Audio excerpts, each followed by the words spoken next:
하나님께서 오늘 우리에게 주신 말씀은 예레미야서 1장입니다. 예레미야서 1장 11절부터 19절까지 보시겠습니다. 예레미야서 1장 11절부터 19절.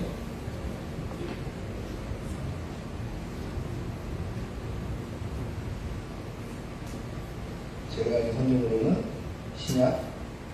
구약 1050쪽에 있습니다. 예레미야서 1장 11절부터 19절입니다.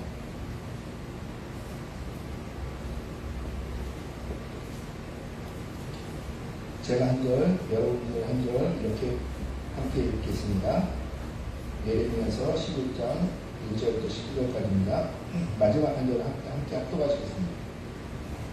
여호와의 말씀이 또 내게 임하니라. 이르시되 예레미야야 내가 무엇을 보느냐 하시매 내가 대답하되 내가 살구나무 가지를 보나이다.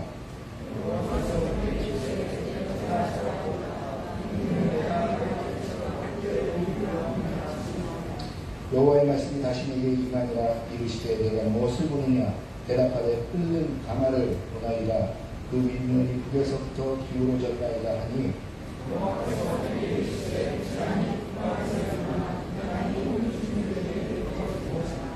내가 북방 왕국들의 모든 족속들을 부를 것인즉 그들이 와서 예루살렘 성문 어디에 각기 자리를 정하고 그 사방 모든 성벽과 유다 모든 성읍들을 치리라. 여호와의 말이니라.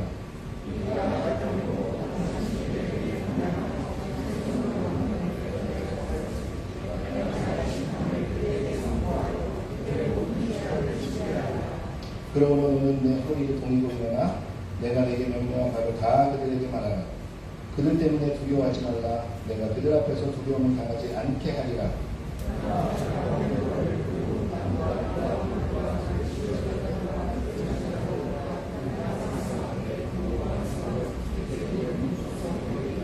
함께 읽겠습니다. 그들이 너를 치나 너를 이기지 못하리니 이는 내가 너와 함께하여 너를 구원할 것이니라. 여호와의 말이니라. 아멘. 함께 기도하시겠습니다. 하나님 아버지, 이 시간에 주 여호와 하나님의 말씀 앞에 우리가 섭니다.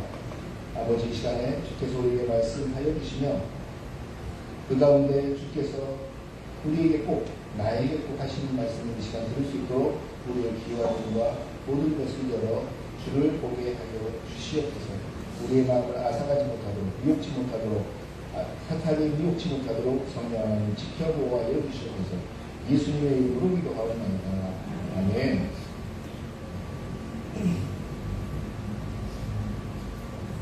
여러분 그게 무슨 뜻인지 아십니까? 이게 아무튼 잘 안 되는 옛날에 손가락에 탁 쳤는데 탁 부러지고 빳빳하게 섰는데 혹시 이게 뭔지 아시나요? 응? 무서운 옷이 이거가 때문에 이게 뭘까요? 이게 삼지 맹세, 이렇게 하면 삼지 경례라는 것이죠. 누가 하는 걸까요? 네? 우리 한참 뉴스에 많이 나오는데 보이스카우트, 걸스카우트 하는데 보이스카우트, 걸스카우트 지금 한국에서 이제 어제인가 그저께 끝났죠? 그 세계 잼버리 대회. 잼버리 대회가 뭐 하는 거죠? 잼버리 대회가 세계에 있는 모든 보이스카우트, 세계 스카우트 연맹에 소속되어 있는 5억 명이 넘는데요. 세계 스카우트 연맹에 소속되어 있는 스카우트 회원입니다. 근데 그 보이스카우트, 걸스카우트들이 그 4년에 한 번씩 한 곳에서요, 그 세계 잼버리 대회, 세계, 한마디로 얘기하면 야영하고 있는 거예요. 고생하러 온 거예요. 그거 하러 오는데, 그게 이제 한국에서 많은 뉴스가 있었죠. 원래 91년도에, 1991년도에 우리나라가 처음으로 세계 잼버리 대회를 열었었어요. 고성에서. 그래서 여러분 잘 아시겠지만, 그 고성에 가시면, 그러니까 그 울산바위 앞에 있는 대명 리조트 뒤에 보면은 세계 잼버리 야영장이 거기에 있어요. 왜냐하면 그곳에서 1991년도에 처음으로 했거든요. 원래 그때 세계 사람들이 다 오고 야영을 하면서 그곳에서 했어요. 제가 이걸 어떻게 할까요? 제가 보이스카우트 했거든요. 보이스카우트 단복을 딱 입고 학교에 가면 굉장히 자랑스러웠었어요. 여기 포승줄 매는 거 아시죠? 모르구나. 저는 했어요. 하여간 이 보이스카우트, 걸스카우트를 하는데 이 보이스카우트, 걸스카우트들이 원래는 이제 영국에서 만들어졌어요. 이 스카우트가 영국에서 이것이 만들어지면서 원래 태역 팀장이었던 로버트 포웰이라는 사람이 중장, 그러니까 별 3개에서 끝낸 거예요. 로버트 포웰이라는 사람이 이 사람이 자기가 중년 때, 그러니까 말동산이 3개일 때, 저게 이때 만들었던 그 책이 하나 있어요. 그것이 뭐냐면 소년들을 위한 정찰법. 원래 스카우트가 무슨 뜻이죠? 스카우트가 원래 정찰하다, 정찰병, 원래 이런 뜻이에요. 그래가지고 스카우트, 정찰병, 어떤 누구에게? 소년들, 아이들, 소년들이 할 수 있는 정찰법이라는 책을 썼는데 이 책을 실험하기 위해서 20명의 학생들을 모집했어요. 언제? 1907년. 1907년이 언제일까요? 한국에서는 평양대공운동이 일어나는 그 해에 그 사람이 20명의 소년들을 모아서 자신이 쓴 소년들을 위한 정찰법이라는 책을 실험하기 위해서 처음 캠프를 연 게 바로 보이스카우트, 걸스카우트, 스카우트 캠프의 이제 시작이라고 이야기를 합니다. 원래는 이 보이스카우트, 걸스카우트는 원래 걸스카우트는 없었어요.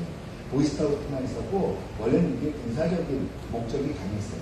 왜냐하면 예전에 아이들이 위해서 가서 정찰을 하면 누가 그걸 알겠습니까? 그래도 1907년 1차 세계대전이 1914년에 일어나는데 이 이전까지는 영국에서 많은 소년 정찰병들을 내보냈어요. 이 스카우트를 통해서. 그래서 정찰을 해오고 하게 됐는데 1차 세계대전 때 너무 많은 소년들이 죽게 된 거예요. 세계대전 때.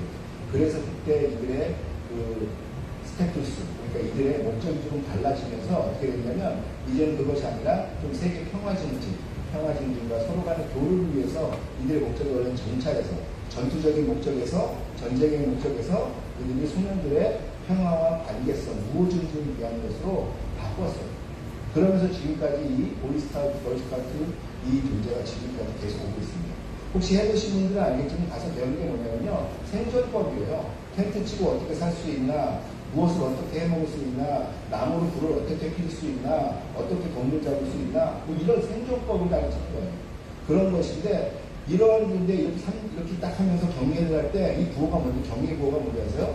원래는 군인은 이렇게 충성 뭐 이런 거잖아요. 근데 여기 뭐냐면 준비 이런 거. 그러니까 이건 뭐냐면 자신의 삶에서 미리 준비하는 것이 스카우트의 정신이에요.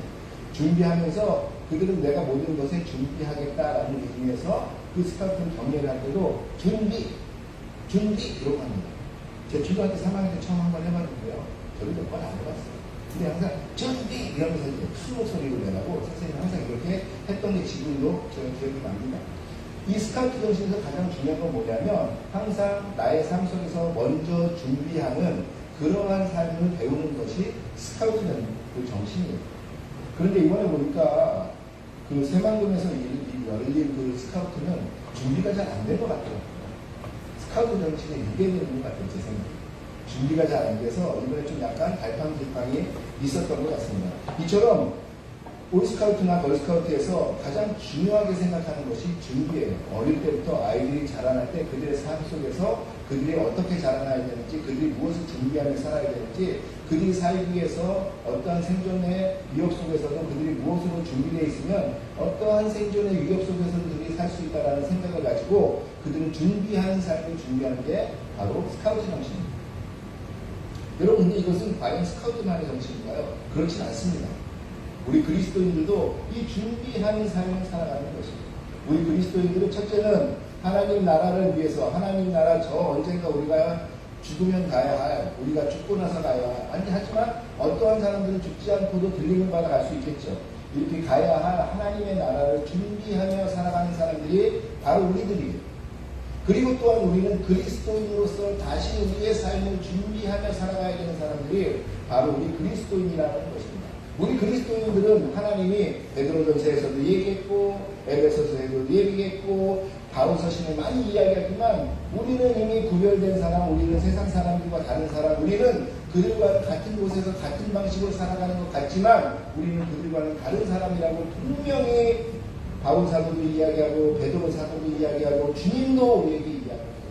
너희는 세상에 속한 것이 아니라 너희는 바로 나에게 속하였고 하나님에게 속하였고 그러기에 세상은 너희를 미워할 것이고 너희를 겁박할 것이고 너희에게 어려움을 줄 것이고 너희가 다시 변하여 하나님으로부터 다시 세상으로 오게 하기 위해서 너희를 그렇게 움직이게 할 것이다. 그러나 두려워하지 마라. 어떠한 어려움이 와도 두려워하지 마라. 왜? 내가 이미 세상을 이기었노라. 우리가 소위 이야기하시면서 우리가 분명히 세상에 살지만 세상에 속하지 않은 사람으로 우리를 표현하고 있습니다.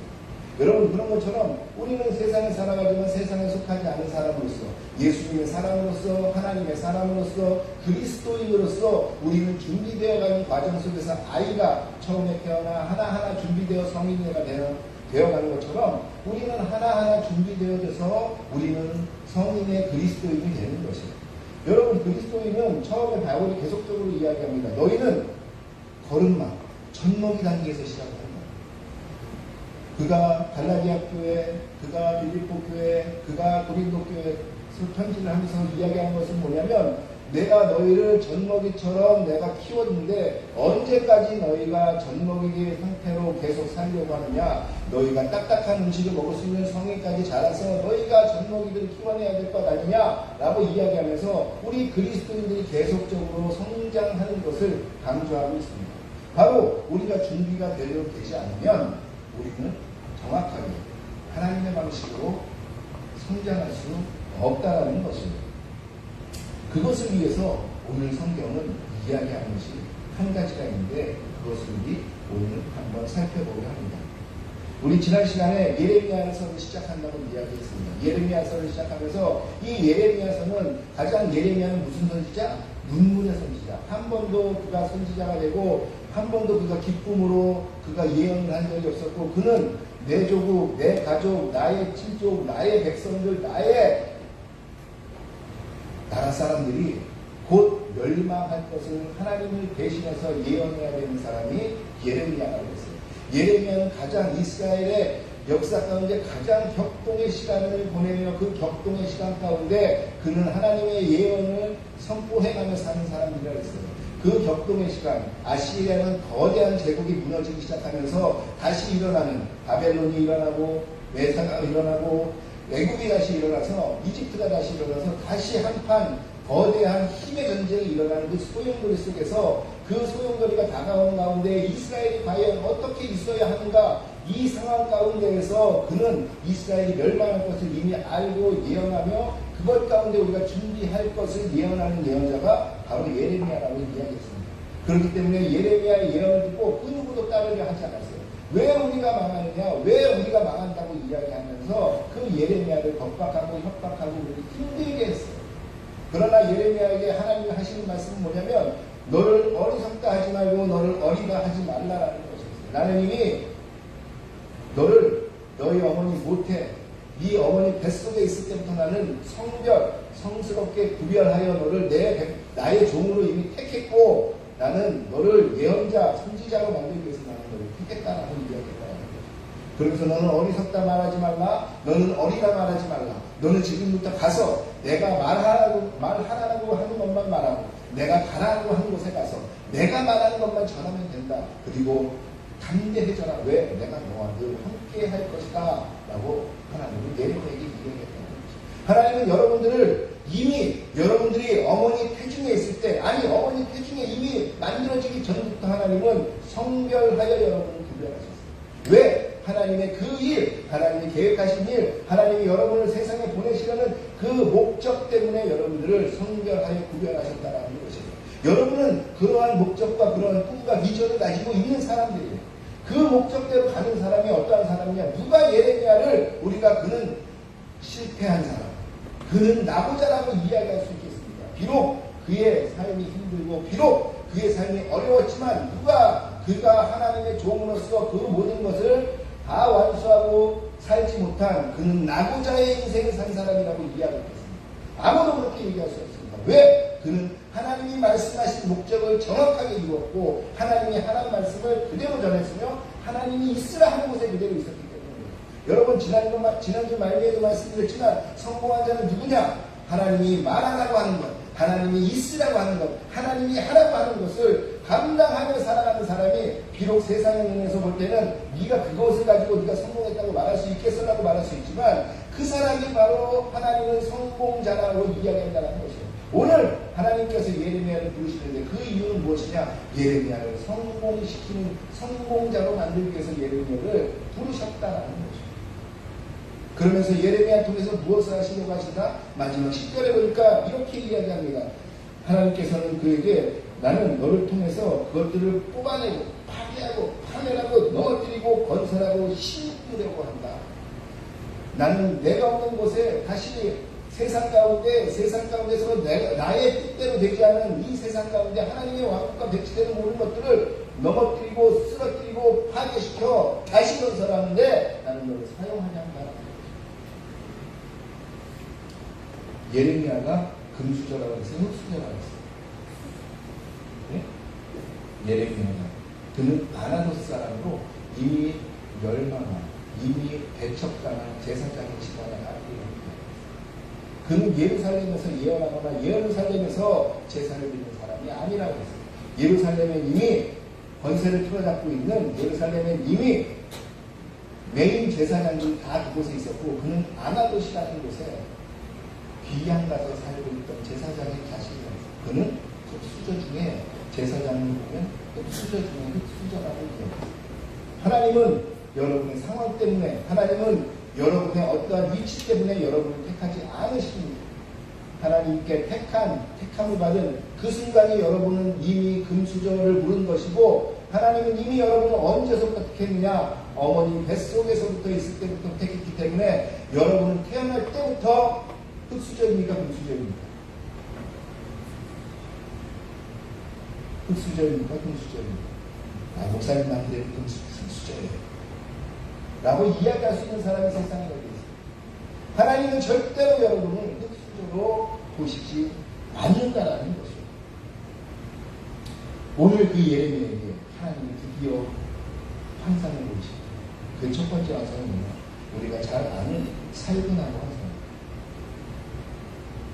하나님께서 물으십니다. 야 예레미야 뭐가 보이니? 지금 네 눈앞에 뭐가 보이니? 살근하고 하나가 보인다 라는 거예요. 그러니까 하나님께서 그래 잘 봤다. 네가 살구나무를 본 것처럼 나는 지금 2절에 7절에 우리가 이렇게 말씀하십니다. 내가 내 말을 지켜 그대로 이루려 하리라 하시다. 이거 원래 원문으로 보면 조금 의미가 달라요. 나도 지금 지켜보고 있는데 내 말이 이루어지는지 안 이루어지는지 지켜보고 있어요. 근데 그럼 왜 살구나무일까요? 살구나무는 가장 먼저 인류에 피는 이스라엘에서 꽃이에요. 그렇기 때문에 살구나무를 볼 수도 있지만 가장 중요한 것은 이 살구나무라는 히브리어에 있습니다. 이 살구나무라는 히브리어는 샤켈이라는 히브리어예요. 근데 이 히브리어 샤켈은 어디서 왔냐면 샤카르라는 동사에서 왔어요. 근데 이 샤카르라는 동사는 뭐냐면 이 샤켈은 11장에 오늘 11절에 보니까 살구나무를 이야기하는데 샤켈이가 쓰이고 12절에 내가 지켜보고 있다라고 하는 그렇죠? 내가 그대로 내 말을 지켜라고 하는 이 단어가 샤카르라고 하죠. 다시 이야기하면 우리말 성경에는 우리가 알 수 없지만 지금 하나님께서는 예레미야에게 이야기합니다. 예레미야 네 눈앞에 뭐가 보여? 얘 샤케르가 보입니다. 그래 내가 지금 샤카를 하고 있어. 이렇게 이야기한다. 다시 말하면 하나님은 예레미야에게 이야기를 하면서 자신이 지금 지켜보고 있다는 걸 강조하기 위해서 지금 네 눈앞에 뭐가 보이냐고 얘기합니다. 네 눈앞에 뭐가 보여? 얘 샤케르가 보입니다. 그게 뭐야? 얘 살구나무가 보이는데요. 원래는 아몬드 나무거든요. 아몬드 나무가 보이는데요. 이 아몬드 나무를 왜 보여주세요? 왜냐하면 내가 샤카를 하고 있기 때문이야. 라는 거죠. 그래서 재밌는 게 뭐냐면 살구나무 가지를 여기서 말하는 이 가지는 마켈이라는 단어거든요. 근데 이 마켈이라는 단어가 언제 나오는지 아세요? 이 마켈이라는 단어가 의외로 많이 씁니다. 근데 이 마켈이라는 단어가 쓰일 때 가장 중요한 것은 목자의 나무까지도 마켈이라고. 그리고 우리가 잘 아는 말을 막 뚝뚝뚝 타고 갈 때 말을 더 빨리 달리기 위해서 뭘 하죠 우리가? 말을 막 타고 가잖아요. 그럴 때 말을 타고 갈 때 막 타고 갈 때 이 말을 더 빨리 가게 하려면 어떻게 돼요? 말에게 이야기하면 되면 야 말아 좀 더 빨리 가자 이런 말이 샥 빨리 가나요? 어떻게 하면 빨리 가죠? 대답을 좀 해봐야겠구나. 어떻게 하면 빨리 가죠? 그렇지 칠칠칠을 하는 거예요. 막 말의 엉덩이에 채찍질을 가면 말이 막 더 빨리 가기 시작하죠. 이 말의 엉덩이에 채찍을 가하는 이 말 채찍이 바로 마켈입니다. 다시 말하면 이 마켈이라는 단어가 쓰일 때 어떠냐면 대부분 하나님이 내가 이제 이 공의의 막대기를 가지고 심판하리라 아니면 너희에게 벌하리라 할 때 이 마켈이라는 단어를 쓴다는 거죠. 지금 하나님이 이야기해요. 야 예레미야 뭐가 보여? 얘 샤케르가 보여. 샤케르의 이 마켈이 보입니다. 그래? 그래 내가 샤카라고 있어. 내가 지금 지켜보고 있어. 뭐 하려고?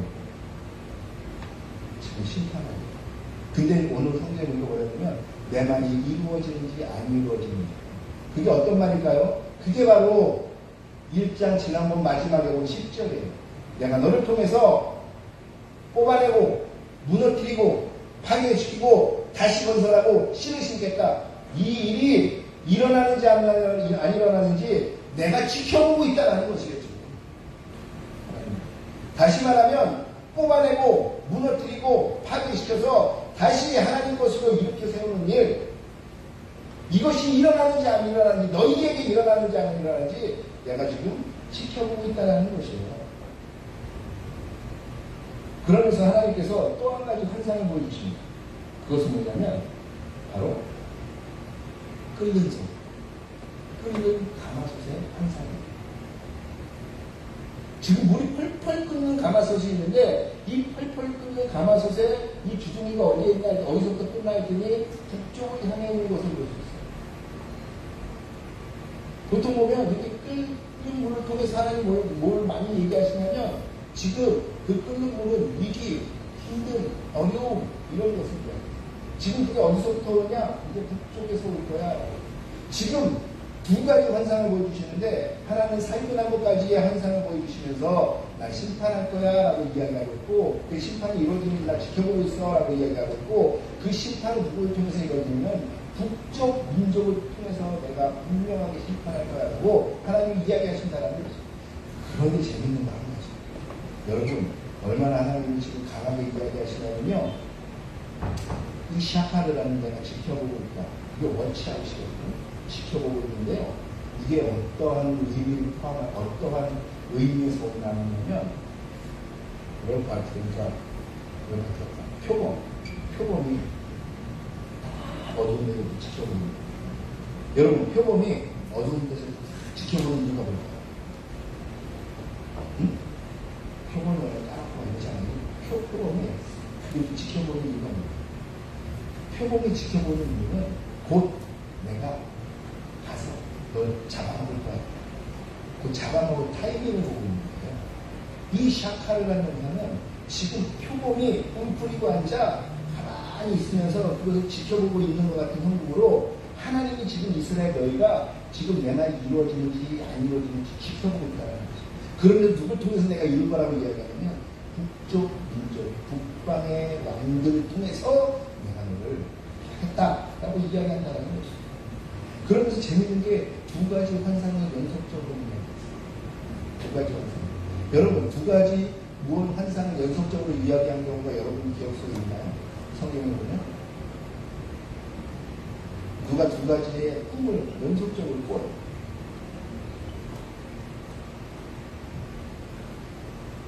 바로 우리가 잘 아는 애국왕 바로가 어느 날 꿈을 꿉니다. 꿈을 꾸는데 7마리의 암소가 아주 살찐 암소 날강으로부터 올라오는데 조금 있다가 아주 화려하고 삐쩍 말린 아주 보기에도 흉악한 암소 7마리가 그 뒤를 쫓아와요. 그러면 어떻게 해요? 그 앞에 있는 살찐 암소 7마리를 다 잡아먹고 그리고 놀래서 잠에서 깼어요. 아 꿈이구나 하고 다시 잠들었어요. 그러고 났더니 다시 잠들었는데 또 꿈을 꿨어요. 무슨 꿈을 꿔요?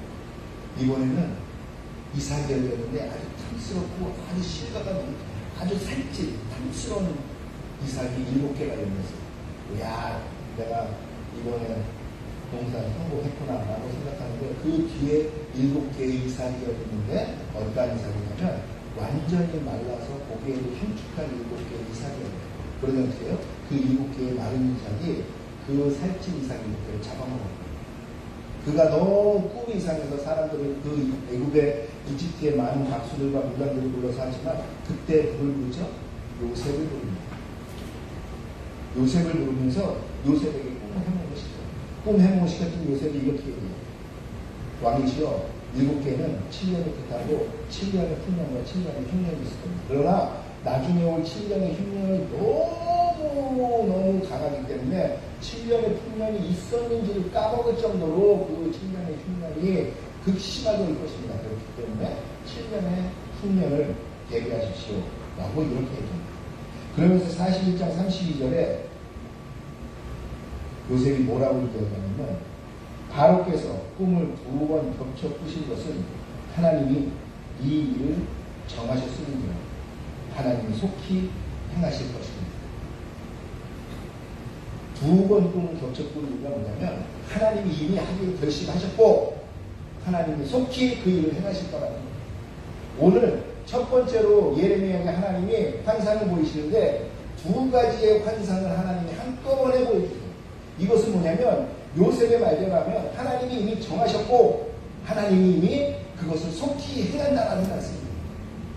여러분, 하나님께서는 여러분에게 우리에게 말씀하시기를 나 이미 정했고 나 이제 속히 행할 것이다라는 것이에요. 어떤 것?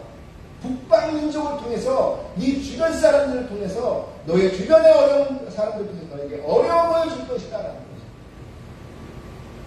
그랬더니 그 이유가 하나님이 16절에서 이야기합니다. 16절 우리가 다 같이 한번 읽어보시죠. 16절입니다. 시작. 우리가 나를 버리고 다른 신들에게 분양하며 자기 손으로 만든 것을 절하였은지 내가 나의 심판을 그들에게 선고하여 그들의 모든 죄악을 징계하라. 하나님이 지금 임박하게 급하게 내가 지금 이 심판을 지금 너희 유대에게 너희 이스라엘 민족에게 내가 행하겠다. 지금 이야기하시는데 그 이유가 뭐예요? 첫째, 너희들이 나를 버리고 다른 신들을 분양했다. 다시 말하면 다른 신들을 섬겼다라는 거죠. 두 번째 뭐냐면 너희가 우상을 만들어 그 우상들에게 절했다라는 것입니다. 여러분, 다른 신을 주지 말고 다른 우상을 만들지 말고 그것에 절하지 말라. 어디서 나오죠? 어디서 나오죠? 다른 신을 내 앞에 절대로 두지 말며 돌로 깎아 만들지 나무로 만들든지 하늘에 있는 것과 땅에 있는 것과 물속에 있는 어떠한 모양도 너희 깎아서 만들지 마라. 우상을 만들지 마라. 어디에 나오죠? 출애굽기에 나오는 10계명에 나오는 10계명의 제1계명과 제2계명이 뭐냐면 나 이외에 다른 신을 절대 두지 말라며 두 번째 우상을 만들어 그 앞에 절하지 말라. 오늘 하나님이 임박하게 급하게 이스라엘 민족, 유대 민족을 내가 심판하겠다고 하나님이 이미 결정하셨고 하나님이 임박하게 급하게 내가 하겠다라고 이야기하는 이유가 무엇이냐? 너희는 10계명, 내가 너에게 준 계명 중에 가장 큰 거 2개, 다른 신을 섬기면 우상을 두지. 여러분, 근데 10계명을 한번 쭉 성경에서 읽어보시면 있나요? 10계명을 보시면 1계명과 2계명 사이에 간격이 있어요. 1계명과 2계명 나눠가 3계명이 나오지 않고요. 1계명과 2계명 사이에 간격이 있는데 그게 출애굽기 20장 6절에 나왔습니다. 뭐라고 나오냐면 나를 사랑하고 내 계명을 지키는 자에게는 천대까지 은혜를 베풀라. 제1계명 나 이외에 다른 신을 두지 마라. 제2계명 우상을 만들어 그것에 절하지 마라. 그러면 내 이 계명을 지키면 내가 너에게 복을 주는데 어디까지 복을 줘요? 천대까지 복을 주겠다는 거죠. 그리고 3계명부터 10계명이 쭉 나옵니다. 하나님은 10계명을 주실 때부터 이야기했어요. 뭐라고 이야기하냐면 나 이외에 다른 신 섬기지 마. 그리고 우상 만들어서 거기에 절하지 마. 라는 것입니다. 지금 이스라엘 백성을 이 유대 민족을 완전히 내가 없애버리겠다라고 결정한 이유가 뭐예요? 너희는 복이 끊어졌어. 너희가 나를 섬기고 우상을 만들지 않았으면 나는 너희에게 천대까지 복을 내릴 건데 너희는 내가 말한 가장 중요한 두 계명을 이미 너희의 삶 속에 다 어겨버렸다는 것이. 그것 때문에 나는 너희를 곧 급하게 심판할 것이다. 여기서 중요한 게 다른 신과 다른 우상. 여러분, 다른 신과 다른 우상은 뭘까요? 그냥 내가 부처님을 믿었습니다. 내가 알라신을 믿었습니다. 내가 어떠한 힌두를 믿었습니다. 이러한 개념의 다른 신을 이야기할까요? 그러한 것이 아니에요. 지금 뭐냐면 하나님을 인정하지 않는 삶, 모든 것을 하나님을 성경에서 뭐라고 이야기하냐면 하나님을 다른 신을 섬긴다라고 이야기해요. 그 다른 신을 성경에서 무차 다른 것으로 많이 나와요. 그러면서 우리가 그것들을 나눠보면 세 가지 카테고리 안에 넣을 수 있어요. 첫째 어떤 카테고리냐? 육체의 신이에요. 육체의 신. 육체의 신. 여러분, 이 육체의 신은 무엇과 관련된 거냐면 우리의 삶과 관련돼 있어요. 우리의 삶 속에서 우리가 무엇을 위해서 무슨 목적으로 어떠한 일을 행하는지 그 목적 가운데 있는 것이 뭐냐면 혹시 우리의 육체와 관련된 것이 아닌가라는 것입니다.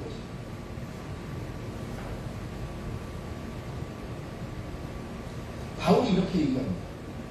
야, 니네 갈라디아에서는 뭐냐면 니네 그렇게 살면 안 돼. 그렇게 살면 너희들에게 생기는 건 뭔지 알아? 음행과 더러운 것과 호색과 우상숭배하는 것과 주술과 원수되는 것과 분쟁과 시기와 분냄과 강짓는 것과 분열함과 분별함과 투기와 술 취함과 방탕함은 그야.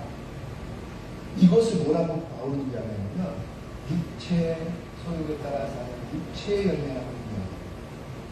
다시 이야기하면 너희가 육체에 따라서 육체를 위해서 사는 이 모든 것들, 이것은 우상 숭배하고 똑같은 것이야.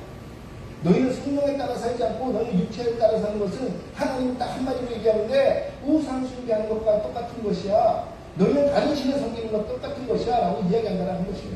그러면서 뭐라고 그러냐면 육체를 쫓지 말고 하나님을 쫓으라. 그들에게는 생기는 열매가 있다라고 하는 얘기예요.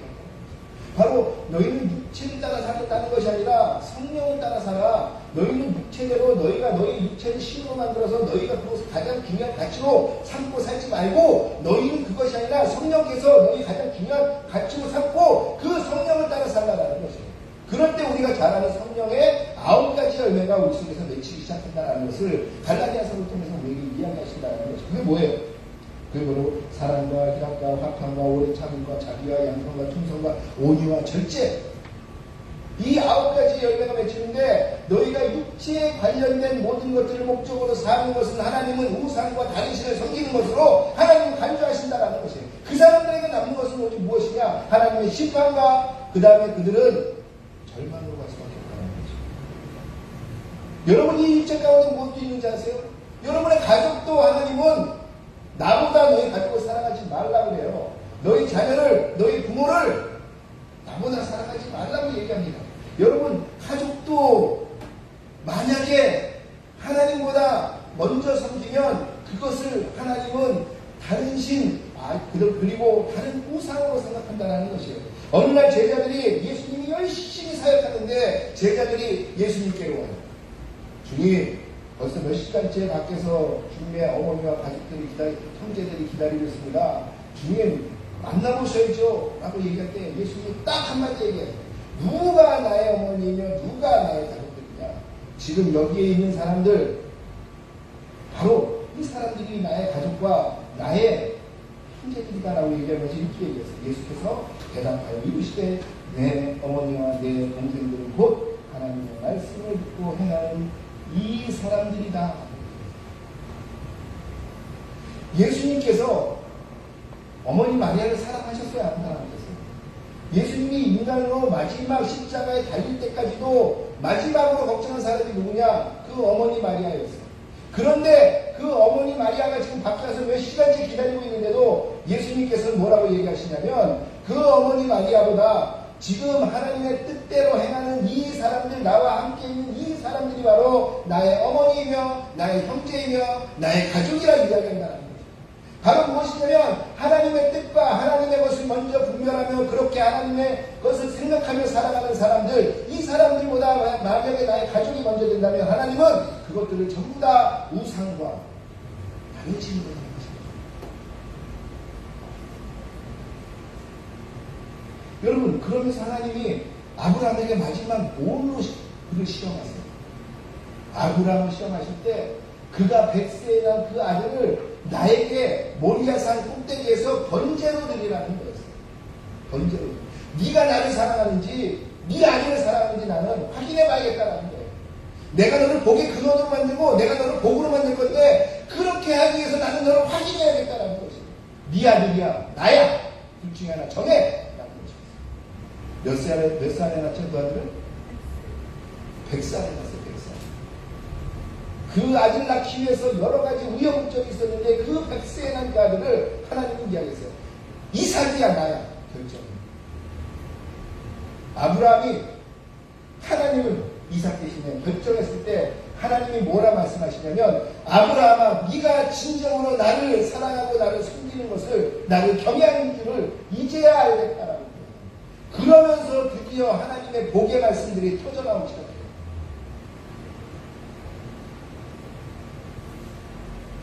하나님이 나의 육체적인 것이든 나의 육체와 관련된 것이든 나의 혈연으로 관련된 것이든 나의 친분으로 관련된 것이든 그 어떤 것도 하나님보다 먼저 생각한다면 하나님은 우상을 생각합니다. 두 번째, 하나님은 재물과 관련된 모든 것들을 우상으로 생각합니다.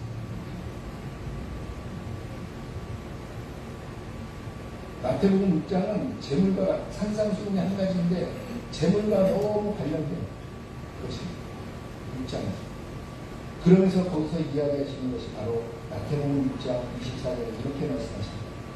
한 사람이 두 주인을 섬기지 못할 것입니다.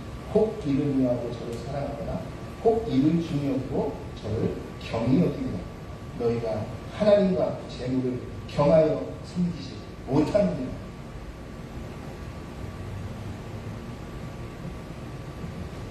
하나님은 재물을 우리에게 주십니다.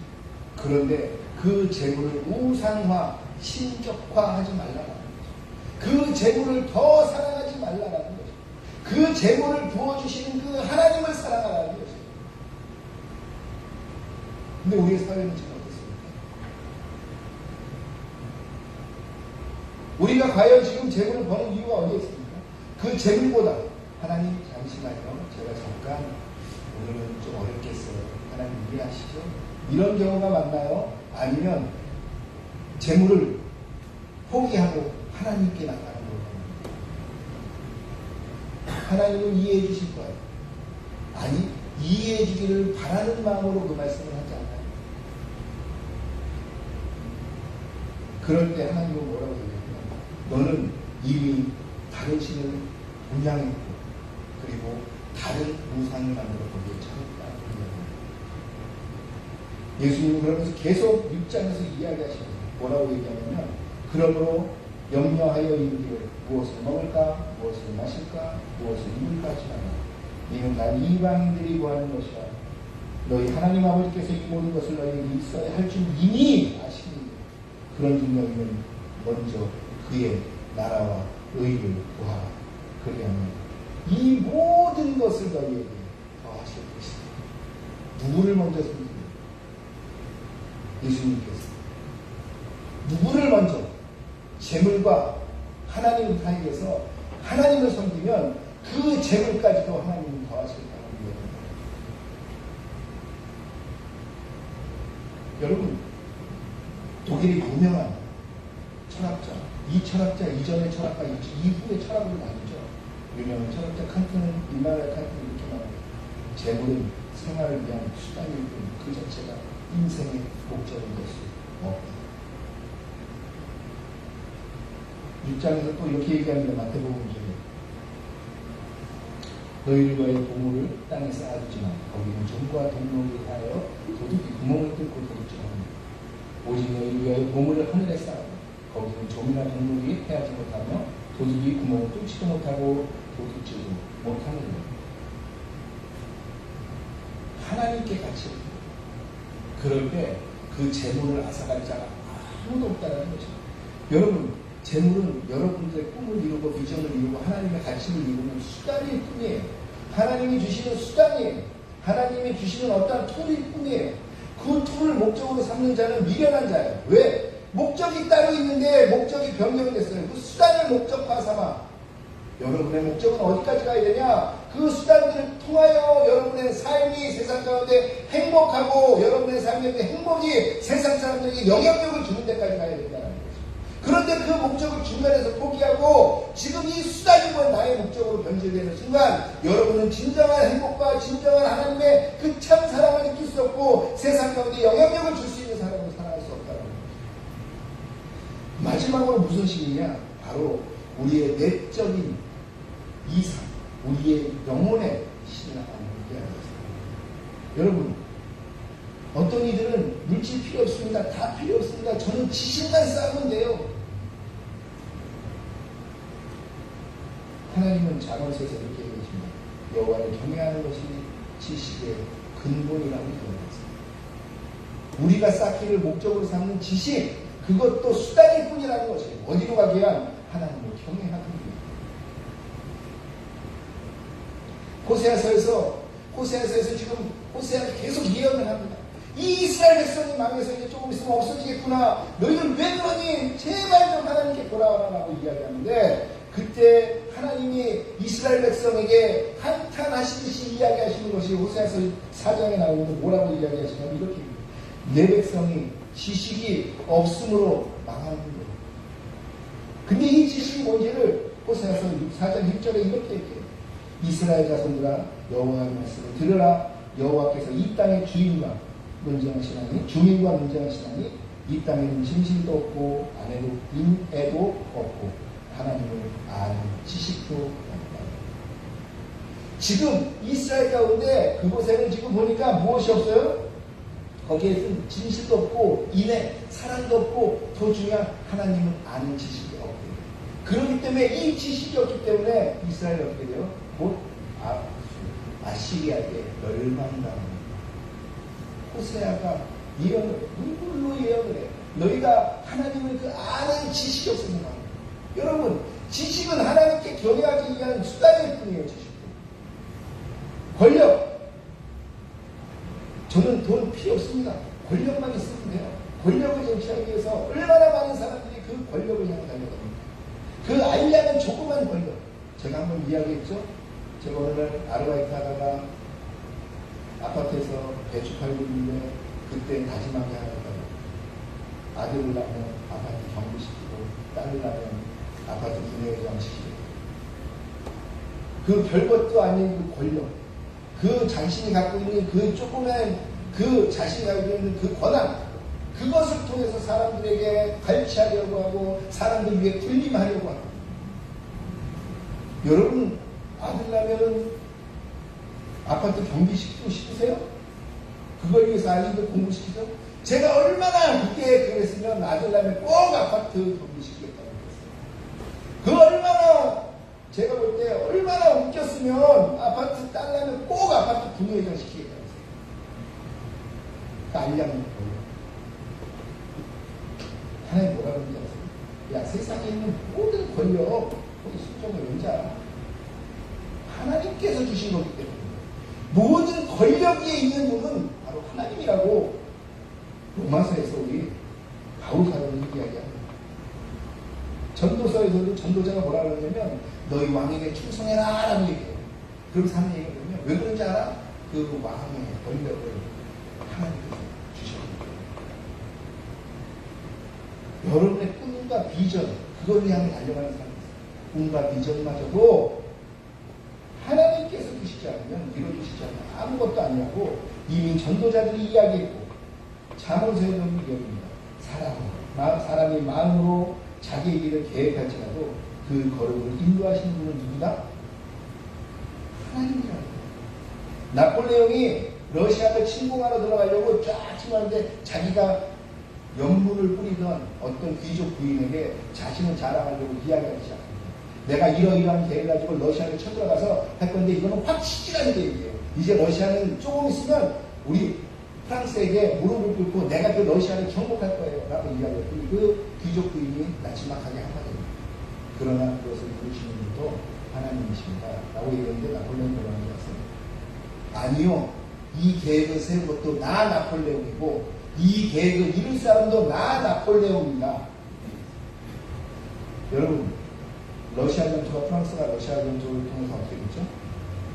나폴레옹은 처참하게 러시아 전투에서 패하고 그는 그것 때문에 나중에 처음으로 귀양 나라에 유배되는 형국이 됩니다. 하나님이 모든 것을 이루어가시고 그렇기 때문에 하나님은 이야기했습니다. 오직 내 앞에 다른 신을 두지도 말 것이며 오직 내 앞에 우상을 만들어 그것을 섬기고 절하지 말라고 얘기합니다. 너희가 이것만 따라도 어떻게 하겠다? 6절에서 내가 너희의 천대까지 복을 내릴 것이다. 결론입니다. 하나님은 예레미야를 보내셨어요. 그리고 예레미야에게 이야기했어요. 예레미야야, 내가 이제부터 너에게 이야기할 건데 담대하게 전하서 담대하게 전해. 나는 너와 늘 함께 할 것이야. 라고 이야기하면서 그 예레미야에게 이렇게 얘기합니다. 뭐가 보이니? 살구나무까지 보이지? 뭐가 보이니? 끓는 가마솥이 보이지? 이제 유대가 이렇게 될 거야. 지금 유다 땅이 이렇게 될 거야. 나는 이미 결정했고 나는 급박하게 이걸 이룰 것이야. 왜 그런지 아니? 그들이 나를 섬기지 않고 다른 집을 섬겼고 내가 다른 우상을 만들고 섬겼기 때문에. 왜 말씀하시고 계실까요? 왜 지금 이것을 예레미야에게 보여주시고 가서 전하라고 할까요? 이제 너네 끝났어. 이제 너네 아무 희망 없어. 이거 들으라고 하는 걸까요? 마지막까지 하나님은 예레미야 통해서 제발 기회를 주세요. 돌아오라는 것입니다. 이때라도 돌아왔다면, 이때라도 이 말을 들었다면 하나님이 이 환상대로 하셨을까요? 안 하셨을까요? 예언자의 선지자의 예언은 하나님께서 그 뜻을 돌이키기 위해서 하시는 거예요. 혹시 우리는 우리의 삶 속에서 이 세 가지의 우상과 다른 신에 결부되어 있지 않습니까? 혹시 육체적인 아니면 재물의 것, 아니면 나의 영혼의 이상적인 것 때문에 나는 달려가고 있지 않습니다. 성경은 이야기합니다. 이 모든 것은 수단일 뿐이다. 뭘 하기 위해? 하나님과 함께 가며 하나님의 뜻을 이루기 위한 수단일 뿐이다. 너는 그럴 때 하나님이 모태에서 부르신 목적대로 살아갈 때 너는 그것을 이룰 때 너는 성공한 삶을 살아가는 거야. 오늘도 하나님은 예레미야의 두 가지 환상을 통해서 이야기하십니다. 여러분의 사명은 무엇입니까? 여러분이 하나님께서 어머니의 뱃속에 있을 때부터 주신 그 사명은 무엇입니까? 하나님께서 여러분에게 비전으로 주신 것은 무엇입니까? 그것을 찾으셨습니까? 아니면 아직도 찾고 있습니까? 아니면 아직도 찾고 싶은 마음도 없으십니까? 하나님은 이야기합니다. 나는 이미 너에게 그것을 주었고 그것을 위해서 나는 너를 선별해서 택했고 나는 그것을 위해서 너를 나의 백성, 나의 도구로 삼았다라는 거죠. 그 길을 따라갈 때 여러분은 성공한 인생이 될 것이고 그 길대로 여러분들은 따라가고 그것을 이룰 때 여러분들은 행복한 삶을 사시기 시작합니다. 그러한 삶을 사시는 저와 여러분들을 주의 이름으로 축원하겠습니다. 오늘도 교회 목사님을 통해서 교회 목회자들을 통해서 아니면 선지자들을 통해서 아니면 선교사를 통해서 아니면 그의 백성들을 통해서 아니면 그의 사람들을 통해서 하나님은 끊임없이 여러분들에게 말씀하실 수 있어요. 내게 제발 나는 너와 함께 가고 싶다. 나는 너에게 천대까지 복을 내는 것이다. 그런 천대의 복을 누리시는 우리 디사이플 성도들 되기를 주의 이름으로 축원하겠습니다. 축원하겠습니다. 축원하겠습니다. 찬양하는 자가 됐습니다.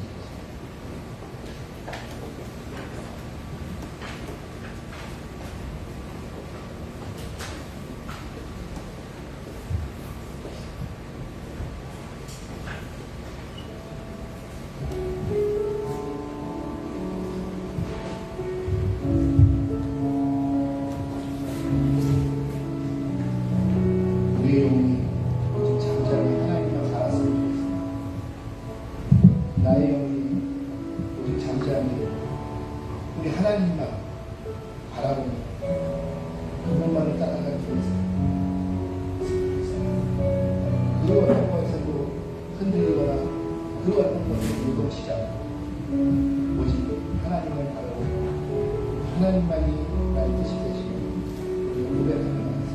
우리 이 시간에 내 영혼아 잠잠히 여호와를 내 영혼아 잠잠히 하나님을 바라보고 우리가 함께 찬양했으면 좋겠습니다. 함께 찬양하시겠습니다.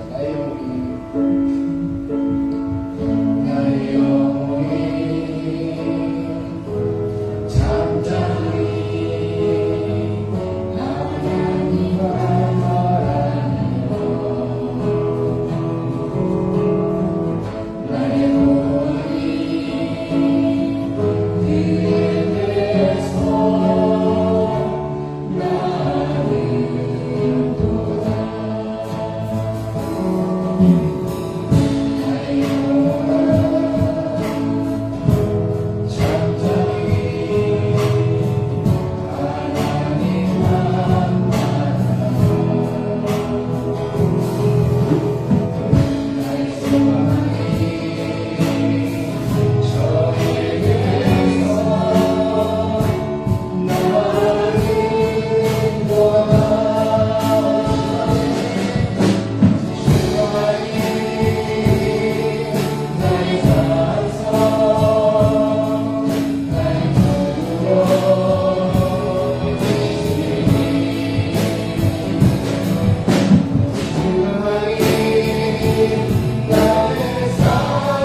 자기 손으로 만든 것을 잘하였으지 내가 나의 심판으로 섬기고 그들의 눈이 죄악을 지게